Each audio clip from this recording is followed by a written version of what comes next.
La chose la plus importante à retenir à propos de Trump, c'est le point auquel sa politique étrangère a été modifiée entre son premier mandat et son second mandat, enfin ce qu'on voit actuellement. Pendant son premier mandat, il était plutôt dans une logique de retrait des États-Unis du monde, c'est-à-dire qu'il pensait que son pays ne devait plus être le gendarme du monde, essayer de porter la démocratie partout, mais au contraire se retrancher sur le pays, reconstruire la prospérité des classes moyennes américaines, etc. Ce qu'on voit depuis son arrivée à la Maison-Blanche, son retour à la Maison-Blanche en janvier 2025, c'est que d'une part, il est beaucoup plus prédateur, il veut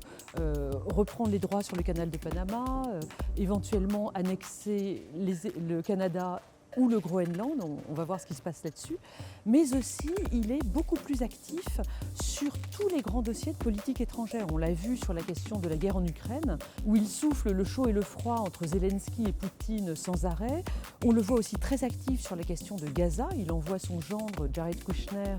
faire des plans immobiliers pour reconstruire l'enclave palestinienne.